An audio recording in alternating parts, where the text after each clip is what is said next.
दो बुआ हैं, एक लखनऊ वाली, कलकत्ता वाली, दोनों भतीजों का परेशान है। दुम दुम धड़म धड़ैया, सबसे बड़े लड़ैया है। इधर वाले हैं, मुझे दुनिया वालों शराबी न समझो, पीता नहीं हूं, पिलाई गई है। बेहतर गांधी कौन, राहुल गांधी या वरुण गांधी? तालियां होनी चाहिए पहले इस पर। सुधांशु जी, बेहतर वो होता है जो राष्ट्रवाद के साथ होता है। इन दोनों में से कौन है? समझने वाले समझ रहे हैं, ना समझे वो नाड़ी है। अरे आप समझा दीजिए, मैं नारी हूं। सर मैंने आपको नाड़ी नहीं समझता हूं सर। नहीं नहीं। अब मेरा दूसरा सवाल, तैयार है आप लोग? बीजेपी की दोस्त कौन है, ममता बनर्जी या मायावती? बताऊं, ये दो बुआ हैं, एक लखनऊ वाली, एक कलकत्ता वाली, दोनों भतीजों से परेशान है। क्या आपकी दोनों से दोस्ती नहीं है? सर दोनों भतीजों से परेशान है, हम क्या बता सकते हैं। एक के भतीजे ने पैर छू छू के काम लगा दिया, दूसरा का भतीजा ऐसा प्रॉब्लम क्रिएट कर रहा है कि वो अपने राज्य में परेशान है। क्या आप अगले सवाल के लिए तैयार हैं? आवाज ही नहीं आ रही है। बड़ा दिखाइए जरा, बड़ा स्वतंत्रता सेनानी कौन, सावरकर जी या गांधी जी? सुनिए, 18 अगस्त 1920 को महात्मा गांधी ने हरिजन में एक आर्टिकल लिखा, सावरकर ब्रदर्स, और उसमें उन्होंने यह शब्द लिखा है कि मेरी दृष्टि में सावरकर बंधु, जिनमें से एक विनायक दामोदर सावरकर से मैं लंदन में मिला हूं, मेरी नजर में वो चतुर, साहसी और देशभक्त हैं, और ब्रिटिश राज की बुराइयों को उन्होंने मुझसे कहीं पहले पहचान लिया। बेहतर और बड़ा कौन है? मैंने गांधी जी का स्टेटमेंट कोट कर दिया भाई। गांधी जी ने ये लिखित में है कि ब्रिटिश राज की बुराइयों को उन्होंने मुझसे पहले पहचान लिया था। अच्छा, ये रैपिड फायर है, आप इसमें पूरा आंसर ब्रीफ कर रहे हैं। कौन है? फैक्ट से बोल रहा हूं, अच्छा, जाके चेक कर लो। आप मुझे बताइए, आपके लिए बड़ा कौन है? एक चुन लीजिए आप। गांधी जी खुद बोल दिए ना कि मेरे से पहले उन्होंने पहचान लिया। ठीक है, चलिए अब सीधा अगला सवाल। तैयार है आप लोग? सर, बेहतर राजनेता कौन, ओवैसी या केजरीवाल? देखिए, दोनों में क्या बराबरी की जा सकती है, बेहतर बताएं कौन है? सर एक जवाब दीजिए। एक लाइन, जो उधर वाले हैं दुम दुम धड़म धड़ैया रे, सबसे बड़े लड़ैया रे। इधर वाले हैं, मुझे दुनिया वालों शराबी न समझो, पीता नहीं हूं, पिलाई गई है। अब लड़ैया और शराबी में कौन बेहतर है, वो आप निर्णय लीजिए। अच्छा, थोड़ा सा रिवर्स कर देता हूं, आप पहले जवाब दीजिए, फिर उसके बाद एक्सप्लेनेशन दीजिए। कौन है इनमें से बेहतर? इनमें से बेहतर राजनेता कौन है? मैंने तो कहा ना, एक दारू का दरिया बहाने वाला और एक आग का दरिया बहाने वाला, दोनों में लिक्विड और गैस में तुलना नहीं हो सकती भाई। ठीक है, अब नेक्स्ट दिखाइए जरा। अगला सवाल जो है, तैयार है आप लोग? ये देखिए, हिंदू हृदय सम्राट कौन, हिंदू हृदय सम्राट कौन, लाल कृष्ण आडवाणी जी या योगी आदित्यनाथ जी? हिंदुत्व के विशाल भवन की नींव रखने वाले लाल कृष्ण आडवाणी जी, और कंगूरे तक ले जाने वाले योगी आदित्यनाथ जी। एक चुनना है, एक चुनना है। आपने दोनों का फिर एक्सप्लेनेशन दे दिया, एक बताइए मुझे। मान्यवर, ऐसा है, वो उनके पिता तुल्य हैं, जो पिता तुल्य लोगों से तुलना नहीं की जाती है, प्रेरणा ली जाती है। तो क्या मैं ये कहूं कि आडवाणी जी ज्यादा बड़े हिंदू हृदय सम्राट हैं? मैंने तो कहा ना, पिता से तुलना नहीं की जाती, प्रेरणा ली जाती है। ठीक है, अगला सवाल। तैयार है आप लोग? सुनिए, वैसे एक बात बता दूं, हाँ, आडवाणी जी ने एक नारा दिया था, जहां राम का जन्म हुआ हम मंदिर वहीं बनाएंगे, और जब मंदिर का शिलान्यास हुआ तब योगी जी मुख्यमंत्री थे। वो कहते हैं, राम काज कीने बिनु मोहि कहां विश्राम। ठीक है, आखिरी सवाल। देश का आदर्श विचार क्या है, महात्मा गांधी जी या नाथूराम गॉडसे? एक चुनना है सर। बिल्कुल, आपने बहुत सही कहा। गांधी का राजनीतिक दर्शन, गांधी का भजन और गांधी का वाक्य ही आदर्श है।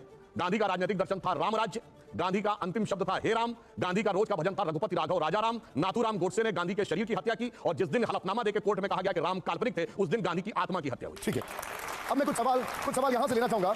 अब अवधेश जी मेरे साथ है। अवधेश जी, पूछिए अपना सवाल। सुधांशु जी, मैं जरा टोन चेंज करता हूं। आपकी पार्टी की ओर से चुनाव के पहले दो बड़े संदेश निकले हैं। कर्नाटक की सरकार ने मुसलमानों का 4% आरक्षण बंद कर दिया, क्योंकि और वहां ईश्वरप्पा जी कह रहे हैं कि हमारी सरकार अगर आएगी तो हम मस्जिदों से लाउड स्पीकर हटा देंगे।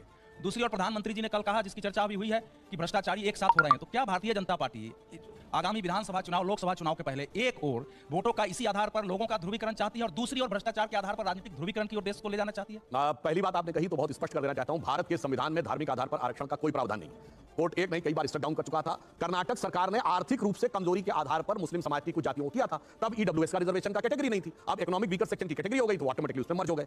अब ईश्वरप्पा जी ने यह कहा, यदि कि हमारी सरकार आएगी तो मस्जिदों पर से लाउड स्पीकर हटेगा, तो यह भारत के कई हाई कोर्ट्स का आदेश है कि मस्जिदों से लाउड स्पीकर हट जाना चाहिए। और वैसे मैं आप लोगों के सुलभ संज्ञान के लिए बता देना चाहता हूं, सऊदी अरब में मस्जिदों पे लाउड स्पीकर नहीं है, और सबसे बड़ा दुनिया का मुस्लिम कंट्री इंडोनेशिया, वहां भी मस्जिदों पे लाउड स्पीकर नहीं है। कहावत है ना कि नया मुल्ला प्याज ज्यादा खाता, मगर यहां जो मुल्ला नहीं है वो प्याज ज्यादा खाता है। ये बड़ी समस्या है। एक सवाल है, आप कहते हैं कि राहुल गांधी ने भारत का अपमान किया, कांग्रेस का यह कहना है कि हमने ऐसा कुछ भी नहीं किया, यह उसका गलत इंटरप्रिटेशन किया जा रहा है। देखिए, शब्द यह था कि the so called defenders of democracy, Europe and America, why they are not reacting and the majority of democracy has finished in India. यही वर्ड था ना, इसमें तो कोई किंतु परंतु नहीं। अब ये बताइए, जो लोग ये कहते हैं कि बोलने की आजादी नहीं है, आज तो डिजिटल डाटा अवेलेबल है। पिछले 9 वर्षों में प्रधानमंत्री श्री नरेंद्र मोदी जी के विरुद्ध जितने कड़वे घटिया अपशब्दों का प्रयोग, जितने जलवाए जलाल के साथ, पूरे जमाल के साथ कांग्रेस नेताओं ने आके बोले हैं, और अब तो इतना ही हो गया है, अब तो वो साहब भाजपा ने एंकरों को भी तो ढेर देते हैं और फिर कहते हैं बोलने की आजादी नहीं।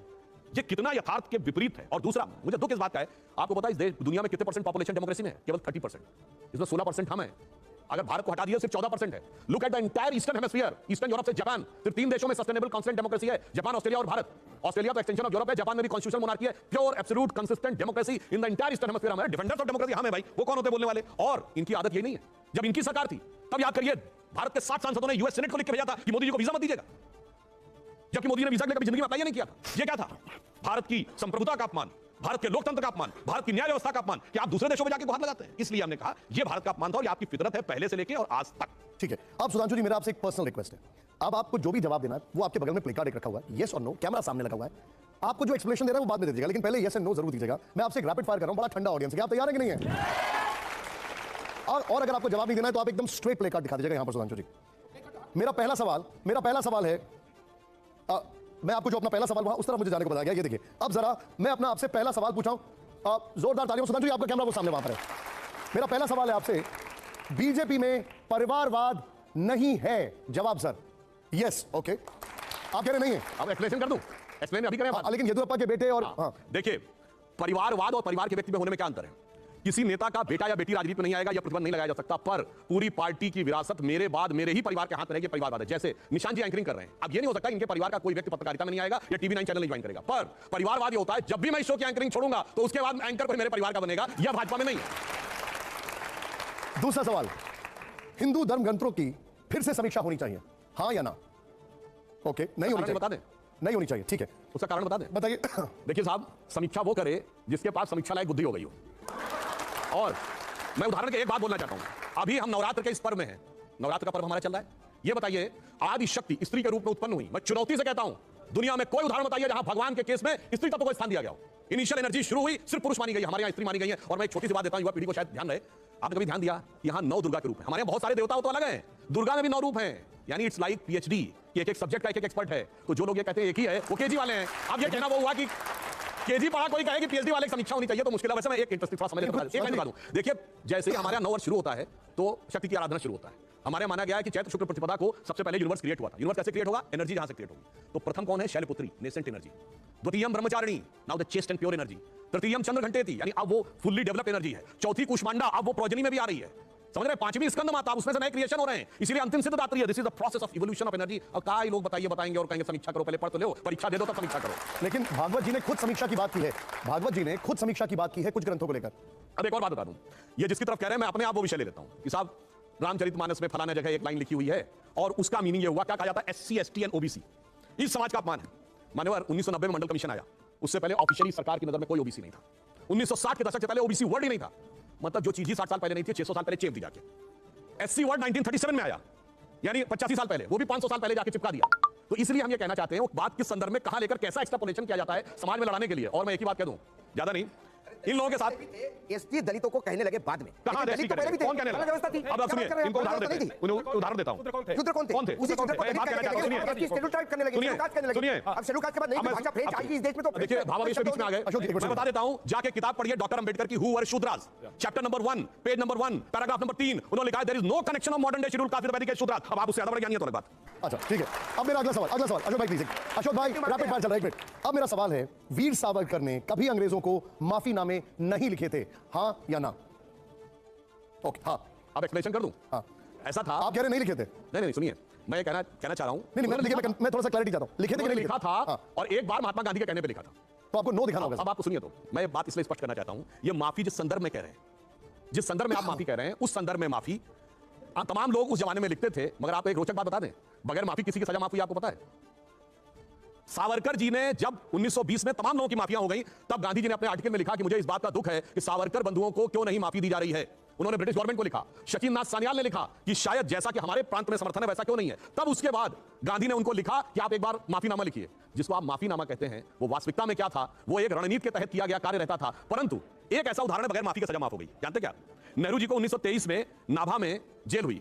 वो जैसे ही जेल में गए, उनके पिताजी उन्होंने मोतीलाल नेहरू जी ने वॉइसरॉय से बात करके उनको जेल में सारी सुविधाएं, खाने पीने की और खान सामान सब आ गया। और इस बात का उल्लेख कांग्रेस के नेताओं ने अपनी किताब में माय डेज विद नेहरू में किया है। फिर सुनिए, 5 दिन के बाद उनको 2 साल की सजा हो गई दोपहर में, और शाम होते होते ब्रिटिश एडमिनिस्ट्रेटर ने अपने विशेषाधिकार का प्रयोग करते हुए बगैर माफी की सजा माफ कर दी। ठीक है, लेकिन सुधांशु जी ये सवाल क्योंकि आपने हाँ कर दिया, मैं इसको एक बार फिर से क्लैरिटी चाहता हूं। वीर सावरकर ने कभी अंग्रेजों को माफीनामे नहीं लिखे थे, आपने लिखा है, आपका कहना है कि नो उन्होंने लिखे थे, राइट? नहीं, मेरा कहना है यदि आप उसको माफी के संदर्भ में मानते हैं तो फिर नो है।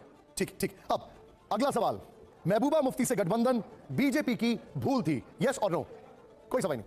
ओके, यस, जवाब आया है, तालियां हो जाए। अब सुनिए, इसमें सवाल नहीं सर, इसमें एक्सप्लेनेशन दे रहा हूं। प्रधानमंत्री जी स्वयं बोल चुके 2019 में कि हमने प्रयास किया था, वो महामिलावट थी। ठीक है। अब मेरा अगला सवाल, हिंदी को राष्ट्रीय भाषा घोषित होना चाहिए, यस और नो? देखिए यस या नो या पास? सर पास में आप स्ट्रेट दिखा सकते हैं। देखिए, इस विषय में मैं सिर्फ ये कहना चाहूंगा, हिंदी के संदर्भ में राष्ट्रीय भाषा Play card. क्या होनी चाहिए, ये पूरे सामंजस्य के साथ सबके साथ मिलकर तय होना चाहिए।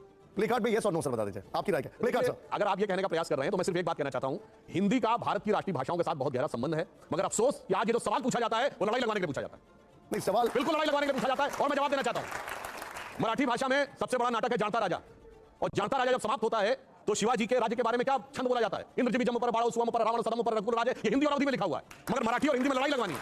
आप सुनिए, मैंने ये बात सुनिए, मैं थोड़ा करना जरूरी है, सुनिए। आपसे तर्क में तो जीत नहीं पाऊंगा। तर्क नहीं सर, फैक्ट के साथ। ये बताइए, लेकिन एक मिनट, यस और नो बता दीजिए सर। मैं इसीलिए यस और नो इसलिए बता रहा हूं, ये प्रश्न पूछने वालों का मतलब होता है वो जानते ही नहीं कि भाषाएं कहां से जुड़ी हुई हैं। ये बताइए, गुरु ग्रंथ साहब का आखिरी पद क्या है जो आखिरी अंग में लिखा है? राम नाम सिमरन करो जाके सम नहीं कोई, सिमरन ही संकट मिटे 10 दिखावे सोए। तो इसलिए वहां सारा संबंध है, तमिल और संस्कृत का संबंध है, मगर ये तो साहब सवाल इसलिए लाना है, ये लड़ाई लगवाना है। ठीक। अब